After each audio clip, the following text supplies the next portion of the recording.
Duam zgjidhje paqësore, në të kundërtën do të jetë sfidë për Kosovën, në Serbinë dhe BE-n, thotë zëvendës kryeministri Kuqi.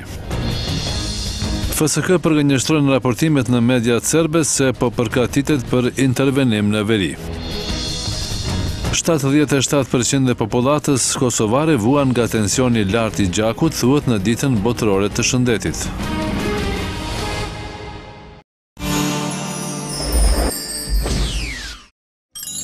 Buk si në shtëpinë tuaj. Orex, kënaqësia e gatimit.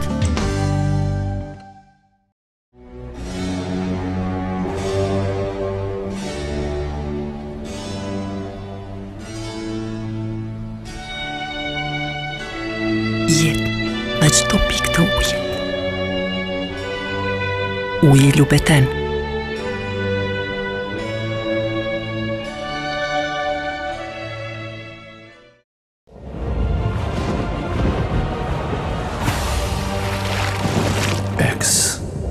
Energy Drink. Dini Company. Dini Company. Qendër ekskluzive dyerve dhe dritareve nga Gjermania. Produkte të kompanisë Vestag Getalit. Dizajne unikate, Cilësi dhe garanci 10 vjeçare. shitje e laminatit gjerman. Dini Company. Dini Company. Në Veternik Prishtinë dhe në Ferizaj në magjistralen për Prishtinë. Ferplast Ferizaj. Prodhimi i gypit të korriguar deri në fi 1000. I tubit të ujit deri në fi 630 dhe prodhimi i tubit elektrik me fije plastike.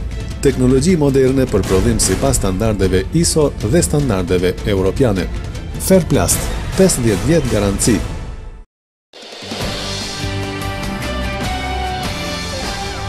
Zëvendës kryeministri Hajredin Kuqi ka thënë se aktualisht Kosova nuk është duke menduar asgjë tjetër përpos zgjidhjes paqësore me Serbinë. Ai ka thënë se marrëveshja ndërmjet dy shteteve garanton integrimin paqësor të veriut të Kosovës. Sipas tij, nëse ndodh e kundërta, do të jetë sfidë për Kosovën, Serbinë dhe Bashkimin Evropian. Ne duam zgjidhje paqësore dhe institucionale në raport paqe me fqinjt përfshirë edhe Serbinë, ka shtuar Thaçi. Reagimi i tij vjen pak kohë pasi mediat serbe kanë raportuar se Prishtina po përgatitet për të dërguar njësinë speciale të policisë së Kosovës në veri. Madje këto media kanë shkruar se Kosova po e përgatit edhe forcën e sigurisë së Kosovës për të ndërhyrë në pjesën ku mungon rendi dhe ligji.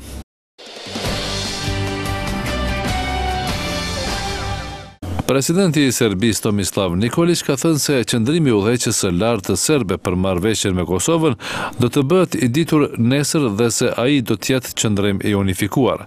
Nuk do të jetë lehtë sepse ajo çfarë ka ofruar Brukseli nuk është ofertë për ultimatum, ka thënë Nikolić në një takim me gazetarët në Beograd.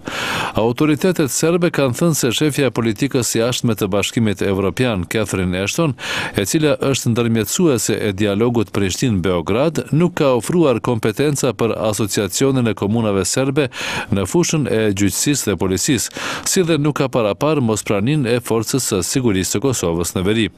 Tashmë dihet se e marta është afati i fundit kur Prishtina dhe Beogradi duhet të deklarohen për propozimin që u ka ofruar Brukseli. Ultimatumi i tretë i dhënë nga lideri i AKR-s Begjet Pacolli për riformatizimin e qeverisë është shpërfillur nga partneri i madh i koalicionit PDK. Pacolli kishte thënë se më së largu të enjtën e kaluar do të përfundonte procesi i ndryshimeve në qeveri dhe kalimi i Ministrisë së Zhvillimit Ekonomik në udhëheqjen e AKR-s. Pacolli nuk ka dhënë ndonjë ultimatum të ri, por ka thënë vetëm se nëse nuk e merr edhe një ministri, atëherë sigurt do të largohet nga qeveria. Nëse kjo ministri nuk kalon të ne, unë ju them këtu se nuk do të jemi më në qeveri, sepse nuk mbetet hapësirë për fushveprim, ka thënë Pacolli gjatë një aktiviteti partijak.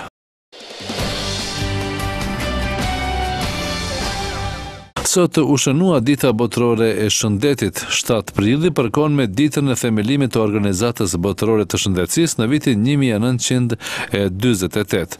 Çdo vit Organizata Botërore e Shëndetësisë zgjedh një temë e cila nxjerr në pa një fushë prioritare me interes për shëndetin publik. Tema për këtë vit është tensioni i lartë i gjakut. Në Kosovë thuhet se 77% e popullatës vuan nga kjo sëmundje.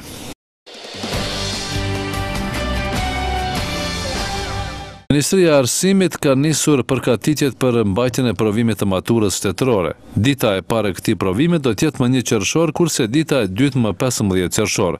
Megjithatë, përqindja jo e kënaqshme e maturantëve që japin provimin ka nxitur Ministrinë e Arsimit, Shkencës dhe Teknologjisë së Kosovës të ndërmarrë hapa.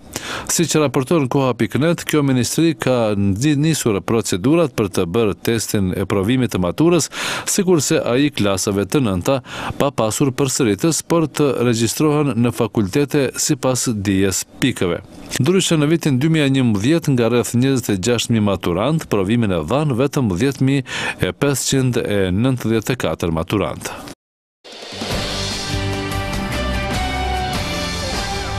Kuvendi zgjedhori Asociacionin të Gazetarëve Profesionistë të Kosovës ka zgjedhur sot për kryetare gazetarin e Radio Edukagjinit, Liridona Luka. Ajo ka fituar garen me vetëm 4 vota diferencë ndaj kundër kandidatit Vebi Kajtazi, gazetari Kohës Ditore.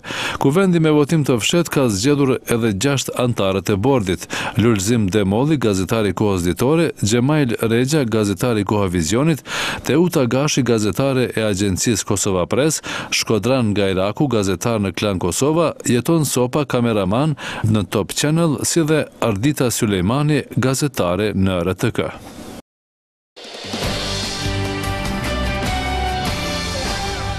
Organizatat jo qeveritare që kanë ndjekur rundin e dytë të zgjedhjeve vendore në Maqedoni, të cilat mbahen në 29 komuna të vendit dhe në qytetin e Shkupit, si njësi e veçantë administrative, kanë informuar për një varg parregullsisht regjistruara nga monitoruesit e tyre në terren.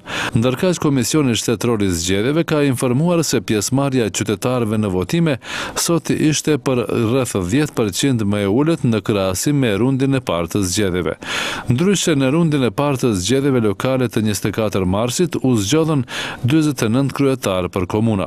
Sipas planit të decentralizimit, Maqedonia është ndarë në 18 komuna dhe në qytetin e Shkupit.